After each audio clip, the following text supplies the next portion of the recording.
Alors aujourd'hui de la lecture mes amis, aujourd'hui de la littérature, et attention, hein, pas de la petite, pas de la minime, hein, pas de la gnognotte de littérature que je vous propose de lire aujourd'hui mesdames et messieurs, mais de la grande littérature, de la belle, de la littérature solaire.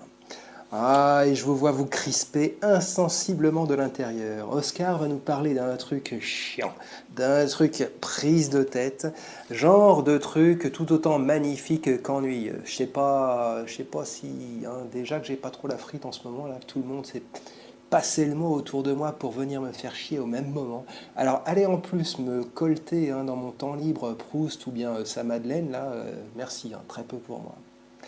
Eh non, mesdames et messieurs, détendez-vous, détendez-vous, chers amis. Ce que je vous présente aujourd'hui, en guise d'ouvrage, réalise un équilibre magique, une prouesse. La prouesse de réunir dans un même objet, dans un même livre, la profondeur du propos, la facilité de l'écriture et le caractère ludique de l'écriture, le côté divertissant et dépaysant, des éléments très précis de connaissances assez pointus, du suspense, et puis de la variété des sujets abordés, enfin tout ceci enrobé, on ne sait comment, dans une unité qui n'en est pas vraiment une. C'est un bouquin dont je vais vous parler tellement inclassable qu'il dépassait même son auteur, qui ne savait plus quoi en faire, qui l'embarrassait beaucoup d'ailleurs, et qui ne savait plus quelle place lui donner dans l'ensemble de son œuvre. Claude Lévi-Strauss, mesdames et messieurs, fait paraître Triste Tropique en 1955. Et le succès est immédiat. L'Académie Goncourt s'excuse de ne pas pouvoir lui décerner le prix. Eh oui, et pourquoi elle ne peut pas lui décerner un prix? Parce que c'est pas un roman, voilà. C'est pas un roman, donc on ne peut pas, puisque le prix Goncourt, ça récompense les romans. Bon, c'est pas grave. Hein. D'ailleurs, on ne sait pas très bien ce que c'est que Triste Tropique, à la vérité. Ben oui. Wikipédia parle de récit ethnologique. Bon, alors si vous voulez, hein, les gars, pourquoi pas. Mais à la vérité, ce bouquin échappe réellement à toute tentative de classification. C'est un livre vraiment magique et vraiment exceptionnel. Alors pour faire simple, Lévi-Strauss y mêle des souvenirs personnels de sa vie. Il raconte un petit peu sa vie, ses aventures d'anthropologue, en particulier certaines missions qu'il est allé faire au Brésil. Donc il y a ce côté chronique, personnel, autobiographique. Et puis il y a des réflexions plus générales, des réflexions à caractère philosophique, anthropologique, sociologique, historique, hein, etc. Mesdames et messieurs, l'humble serviteur que je suis pour vous ne peut que s'incliner plus bas encore devant cette œuvre génialissime. Et cette œuvre, je dois vous le confesser, qui a imprimé en moi, lorsque je l'ai lue, voilà plus de 10 ans maintenant de cela, une marque que je peux qualifier d'indélébile. Eh oui. Oui, mesdames et messieurs, il y a des ouvrages qui vous marquent durablement, et ce fut le cas pour moi, hein, pour ce Triste Tropique. Et je dois même aller jusqu'à confesser que ça va encore plus loin, puisque il y a quelque chose hein, de ces chroniques culturelles que j'ai entrepris avec cette fameuse « La culture, c'est de la miel », il y a quelque chose que je dois indiscutablement à Triste Tropique. En particulier, la façon qu'a Lévi-Strauss de mêler les genres et de mêler les registres. Le badin dans Triste Tropique s'allie au sérieux, l'indifférent au tonitruant, les détails circonstanciels sont partie prenante des analyses savantes qui sont, mesdames et messieurs, ces analyses savantes, d'une acuité absolument édifiante. Hein. Alors, structuraliste jusqu'au bout des ongles, hein, Lévi-Strauss articule au sujet d'une peuplade primitive sans écriture. Alors j'ai oublié son nom, hein, je ne sais plus s'il s'agit des Bororo ou des Nambiwaka,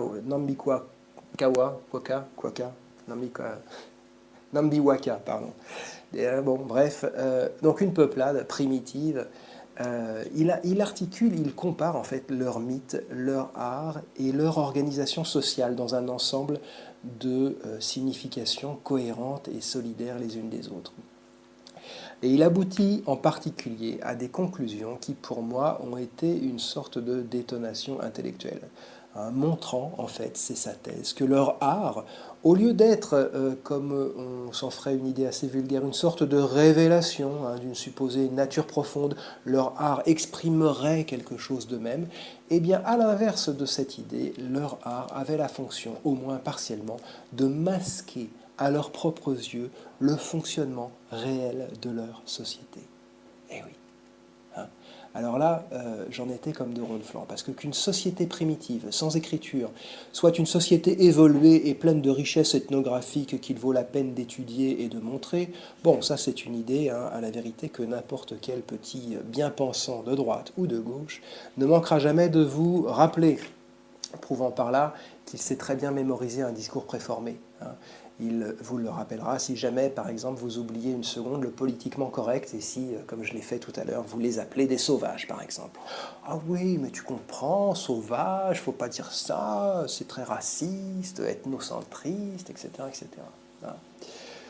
Mais alors, que ces sauvages, dans leur sauvagerie, aient élaboré une société complexe, une société très complexe et un art très raffiné, ou un art vraiment esthétique, hein, où l'esthétique le dispute au raffinement, et que comble de tout cela, cet art dont la fonction, loin d'être un effet de dévoilement de la beauté hein, ou d'une supposée vérité, cet art loin d'exprimer une vérité ou de révéler quelque chose, soit tout le contraire, soit par essence une activité trompeuse, une activité de divertissement mais trompeuse, voilà qui ne manque pas de rappeler très soudainement ces sauvages et de les rappeler à notre bon souvenir et de les rapprocher de nous-mêmes. Hein. Qu'est-ce, mesdames et messieurs, qu'Hollywood, si ce n'est une activité fascinante, divertissante et trompeuse? Bah oui, mesdames et messieurs, la culture c'est de la miel, et la miel, ça a toute une palette de vertus, et puis notamment ça colle un peu à la figure, le miel. Triste Tropique, c'est un bouquin que quiconque se pique de lecture, de culture, devrait avoir lu. Il y a jusqu'à la fin qu'il y a des discontinuités, il passe du coq à l'âne, il saute de...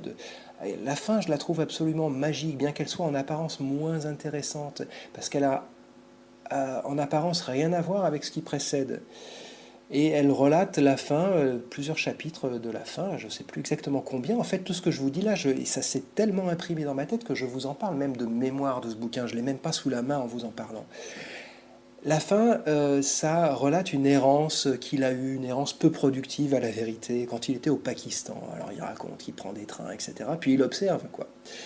Et un anthropologue semble nous dire Lévi-Strauss, entre les lignes, n'a en rien à se soumettre au diktat qui est un diktat tout-puissant de nos jours, le diktat de la tolérance. Hein, comme quoi il faudrait être tolérant, il faudrait être ouvert, il faudrait accueillir l'autre, et que toutes les, comment dire, les répulsions naturelles, instinctives que l'on peut éprouver à cette approche de l'autre et à ce contact avec l'autre, c'est ça le problème, que nous devons dissoudre en nous hein, toutes ces barrières pour nous laisser envahir par l'autre, la tolérance, voilà le formidable mot d'ordre de notre société.